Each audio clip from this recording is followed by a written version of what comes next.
The modern cruise ship is no longer just a ship. It is a floating declaration of power. It is steel ambition carved into the ocean. It is an arms race, not of weapons, but of size, spectacle, engineering dominance, and corporate survival. For decades, cruise lines quietly competed over comfort and cuisine, but something changed in the early 21st century.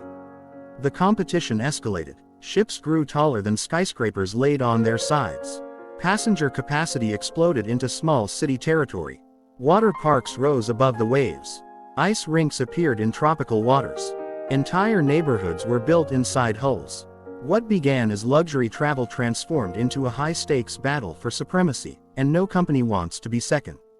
At first glance, the cruise industry appears glamorous and effortless.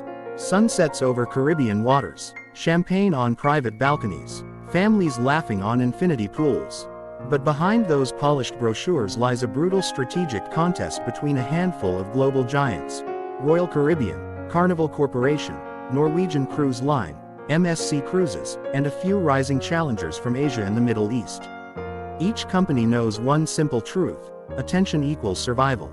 And attention in this industry is captured by scale. Bigger ships generate headlines. Headlines generate bookings. Bookings fund even bigger ships. The cycle feeds itself. The turning point came when engineers proved that ships could grow beyond what most experts once believed possible. In 2009, Royal Caribbean launched Oasis of the Seas, and everything changed. It was not simply larger than its predecessors, it redefined the concept of a cruise ship entirely. Over 225,000 gross tons. More than 5,000 passengers. 7 distinct neighborhoods on board. A central park filled with real trees. An aqua theater suspended over the stern. The message was unmistakable. This was not transportation. This was domination. Carnival could not ignore it. Norwegian could not ignore it. MSC certainly could not ignore it. What followed was escalation. Each new class of ship needed to surpass the previous benchmark.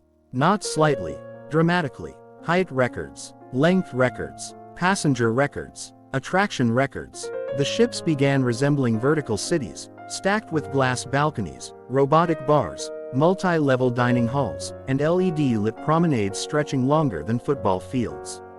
Shipyards in Finland, Germany, Italy, and France became the silent battlefields of this corporate war, working around the clock to build floating megastructures that cost over $1 billion each.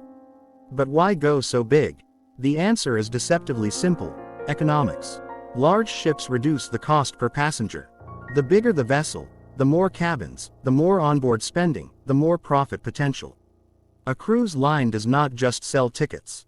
It sells drink packages, specialty dining, casino nights, spa treatments, shore excursions, Wi-Fi packages, and branded merchandise. A megaship with 6,000 guests is not just a vessel, it is a controlled economic ecosystem. And every additional attraction is engineered to keep passengers spending. Yet size alone is no longer enough. As ships grew larger, they began competing on spectacle. Water slides twisting 10 decks above sea level. Skydiving simulators at sea. Roller coasters mounted on top decks. Observation pods extending over the ocean's edge. One cruise line unveiled the tallest slide at sea. Another responded with the first racetrack at sea. Another introduced an entire indoor promenade that simulates daylight and nighttime. The escalation became theatrical, but beneath the excitement lies risk. These megaships are so large that only a handful of ports on Earth can accommodate them. Dredging projects have reshaped coastlines. Caribbean islands have invested hundreds of millions into deeper harbors just to remain relevant in cruise itineraries. Entire economies now depend on being included in deployment schedules. If a cruise line chooses a different route next season, local businesses feel the impact instantly. And then there is the engineering gamble. Each ship costs between $1 billion and $2 billion. That is a financial commitment stretching decades into the future. A single miscalculation in consumer demand, fuel prices, or global stability can shake the entire model. The industry learned this the hard way during global shutdowns, when ships sat idle, burning cash without passengers. Billions evaporated, debt soared, and yet, once restrictions lifted, the arms race resumed. Why? Because the battle never stopped. Royal Caribbean unveiled the Icon class, powered by liquefied natural gas, promising improved efficiency and record-breaking attractions. MSC responded with world-class vessels boasting massive interior LED domes and futuristic design. Carnival leaned into family dominance with expanded entertainment zones. Norwegian focused on luxury refinement and open space concepts. Each company crafting a different weapon in the same war, experience superiority. But the arms race is not just about passengers. It is also about environmental pressure. Cruise lines face increasing scrutiny over emissions, waste management, and fuel consumption. Governments are tightening regulations. Ports are implementing shore power requirements. Environmental activists are watching closely. To survive long-term, companies must innovate faster than critics can condemn. LNG engines, advanced wastewater systems, carbon offset programs, and experimental hydrogen concepts are now part of the competition. The next biggest ship might also need to be the cleanest ship. Meanwhile, marketing departments amplify every milestone. Largest ever, first of its kind, world's only. The language mirrors military escalation. Each launch is treated like a global event. Drone footage, fireworks, celebrity appearances, social media campaigns engineered to go viral. Because in this industry, perception is power. And yet, the ocean remains indifferent. No matter how tall the ship, no matter how many infinity pools, no matter how advanced the stabilizers, the sea has not changed. Storm systems grow stronger, climate unpredictability increases, navigation through crowded ports grows more complex. And the larger the vessel, the more difficult it becomes to maneuver under pressure. Safety systems have evolved dramatically since past maritime disasters, but the stakes are higher than ever. When a ship carries over 7,000 souls including crew, contingency planning becomes an exercise in extreme logistics. Inside the ships themselves, another competition unfolds, the psychology of abundance. Cruise lines design interiors to minimize the sense of crowding despite record capacity.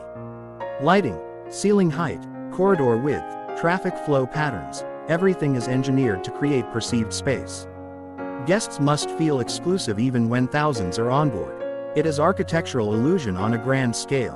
The crew, often invisible in glossy advertisements, form the backbone of this machine. Thousands of employees from dozens of countries operate each vessel. Chefs, engineers, performers, technicians, cleaners, officers. Their coordination resembles a military operation. Turnaround day, when one group disembarks and another boards within hours, is executed with precision bordering on choreography. Supplies are loaded in massive quantities. Fuel is transferred, waste is offloaded, inspections occur, and by evening, the ship departs again as if nothing happened. The financial stakes ensure there is no room for pause. Wall Street watches closely. Cruise stocks fluctuate with economic indicators, geopolitical tensions, and oil prices. Analysts evaluate occupancy rates and onboard spending averages. Investors demand growth. Growth demands innovation. Innovation demands scale. The cycle continues. But cracks are visible beneath the polished decks. Some travelers are beginning to question overcrowding. Others seek smaller expedition vessels that offer intimacy over spectacle. Luxury niche lines are capitalizing on this shift. The arms race, therefore, is fragmenting into multiple fronts. MegaShips for mass appeal, boutique ships for exclusivity, expedition ships for adventure. Each category competing for a slightly different demographic battlefield. And still, shipyards remain full. Orders are placed years in advance. New classes are conceptualized before the previous ones even launch. Engineers experiment with hull shapes to reduce drag. Designers push the limits of vertical construction. Naval architects solve puzzles that would have seemed impossible 30 years ago. How do you stabilize a floating skyscraper? How do you evacuate thousands safely? How do you power an onboard city without crippling fuel costs? These are not simple design questions. They are existential ones. The cruise industry's arms race is not fueled by aggression, but by survival. In a world of instant digital entertainment, immersive theme parks, luxury resorts, and experiential travel, cruise lines must justify why someone should choose a floating city over land-based options. The answer must be overwhelming value and unforgettable scale. And so the ships grow. They grow wider. They grow taller.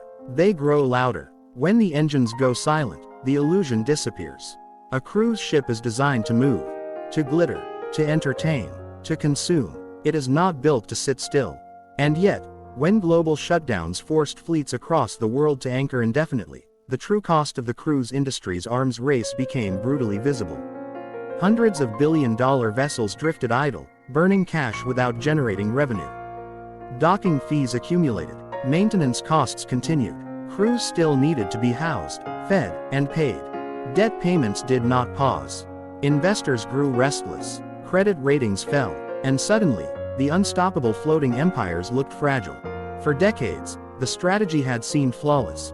Build bigger, fill more cabins, generate more onboard spending, leverage scale to dominate competitors. But megaships are not flexible assets. They cannot pivot easily. A billion-dollar vessel designed to carry 6,000 guests cannot suddenly operate profitably at half capacity. The mathematics collapse. And during crisis, mathematics is merciless. To survive, cruise corporations did something unprecedented. They borrowed, heavily, multi-billion-dollar debt offerings, emergency credit lines, asset-backed securities using ships themselves as collateral. Interest rates climbed, balance sheets swelled. The industry that once symbolized carefree luxury now carried mountains of financial weight. Some companies mortgaged private islands. Others issued shares at depressed prices, diluting ownership. It was not just an operational challenge, it was a financial war for survival. But here is what makes the cruise industry different from airlines, hotels, or resorts. Ships cannot be easily repurposed. A grounded airplane can be stored in the desert relatively cheaply. A closed hotel can reduce staff and maintenance significantly. But a cruise ship at anchor remains a complex machine. Its systems must run continuously to prevent corrosion, contamination, and deterioration. Engines must be cycled, water systems must circulate, safety inspections continue. The cost of inactivity can be staggering. And yet, despite the pressure, none of the major players retreated from the arms race. Instead, something extraordinary happened. Even during uncertainty, new ship orders remained intact. Construction continued in European shipyards. Steel was cut, hulls were assembled, because cruise lines understood something fundamental. When demand returns, it returns fast. Travel is not a luxury alone, it is emotional release. After confinement, people crave movement. After fear, they seek celebration. And cruise lines were betting that when the world reopened, their largest, newest, most spectacular ships would capture that rebound. They were right. Bookings surged beyond expectations. Deposits flowed in. Loyalty members returned quickly. In some cases, pent-up demand created record occupancy levels. The floating cities roared back to life. But the debt remained. And now the arms race had a new dimension: efficiency. Fuel costs fluctuated wildly. Geopolitical tensions disrupted supply chains. Environmental regulations tightened across Europe and North America. Ports began demanding cleaner emissions. Cities like Venice restricted large vessels entirely, forcing rerouted itineraries. Public sentiment shifted in some regions, with concerns over overtourism and environmental impact growing louder. The cruise industry responded with technological escalation. Liquefied natural gas (LNG) propulsion systems were introduced on next-generation ships, reducing certain emissions compared to traditional marine fuels. Advanced exhaust gas cleaning systems, scrubbers, were installed across fleets. Shore power capabilities allowed ships to plug into port electricity rather than running engines while docked. Research into hydrogen fuel cells and battery-assisted propulsion began moving from theory to prototype. Suddenly, the arms race was not just about size. It was about sustainability optics and long-term regulatory survival. But sustainability presents its own paradox. Bigger ships may reduce cost per passenger and improve fuel efficiency per capita, but they also concentrate environmental impact into single massive arrivals. When 6,000 passengers disembark into a small Caribbean port simultaneously, the local infrastructure feels the shockwave. Beaches fill instantly. Transportation systems strain. Local residents often feel overshadowed by the tidal wave of tourism. Some communities embrace the economic boost. Others push back.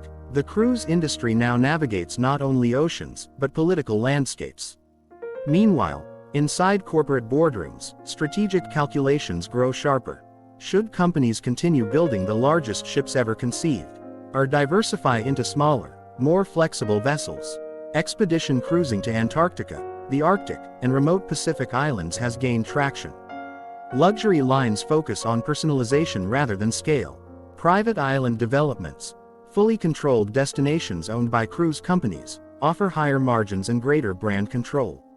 These islands are, in many ways, the ultimate escalation, entire ecosystems designed purely to extend onboard spending onto land.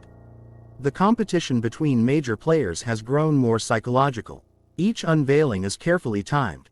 When one company announces the largest water park at sea, another responds with the most immersive entertainment district ever built.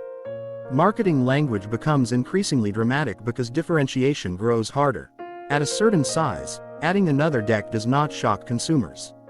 So innovation must shift toward experience, artificial intelligence concierge services, immersive dining theatrics, augmented reality attractions, and hyper-personalized itineraries. But scale still dominates headlines. As ships approach 250,000 gross tons and passenger counts surpass 7,000 including crew, engineers face increasingly complex structural challenges. Wind resistance becomes a serious factor at extreme heights.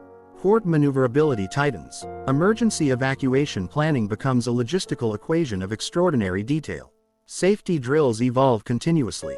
Technology supports monitoring systems across thousands of cabins simultaneously. The complexity resembles aerospace more than traditional maritime design. And yet, perhaps the most powerful force driving the arms race is human psychology. Cruises sell abundance, unlimited food, endless entertainment, infinite ocean views. In a world often defined by scarcity, time scarcity, space scarcity, financial pressure, a cruise markets itself as temporary excess. Step on board and everything is handled. No cooking, no cleaning, no commuting, no planning once the voyage begins. It is a packaged escape from complexity.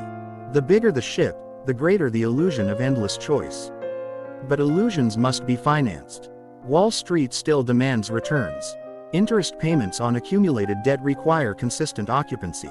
Any major global disruption, economic recession, fuel crisis, geopolitical instability, could test the system again. And this is the true gamble of the cruise industry's arms race. Megaships amplify both profit and vulnerability. When times are good, revenue scales dramatically. When times are bad, liabilities loom enormous. Yet none of the major corporations show signs of retreat. Instead, they are doubling down on data. Passenger behavior is analyzed down to minute spending patterns. Artificial intelligence predicts booking trends. Dynamic pricing models adjust cabin costs in real time. Loyalty ecosystems encourage repeat sailing. The cruise industry has quietly become a technology-driven operation masked by tropical imagery. And then there is the ocean itself. Climate change introduces unpredictable weather patterns. Stronger hurricanes, shifting currents, rising sea levels affecting port infrastructure. Cruise lines must adapt routing flexibility and ship durability to account for increasingly volatile maritime conditions. Insurance costs fluctuate, risk models evolve. The ocean remains the only competitor none of them can outspend. As we reach the end of this story, the question becomes unavoidable. How big can this arms race go? There are physical limits, port capacities, canal dimensions, structural engineering thresholds, public tolerance, environmental regulation ceilings. At some point, scale will plateau. But competition will not end. It will transform. The next battlefield may not be size, but autonomy, partially automated ships reducing labor costs. Or carbon-neutral propulsion redefining brand dominance.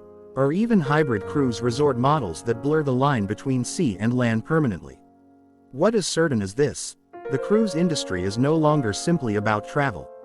It is about strategic spectacle at planetary scale. It is about billion-dollar gambles floating across unpredictable waters. It is about corporate ambition meeting environmental reality. It is about engineering daring to stretch the boundaries of steel and sea. From the outside, passengers see sunsets, cocktails, Broadway-style shows, and endless buffets. From the inside, executives see debt structures, fuel contracts, regulatory negotiations, and competitive positioning. From above, satellites see floating cities moving slowly across blue vastness. And beneath them all, the ocean waits, patient, indifferent, eternal. The cruise industry's arms race is not just a story of ships growing larger. It is a story of how far corporations will push innovation to capture human attention. It is a story of risk disguised as luxury, of spectacle powered by spreadsheets, of floating empires built on both dreams and debt. And as long as travelers continue chasing horizons, and corporations continue chasing growth, the engines will keep turning. Bigger, cleaner, smarter, more ambitious. The arms race does not end with the latest launch. It simply sails forward.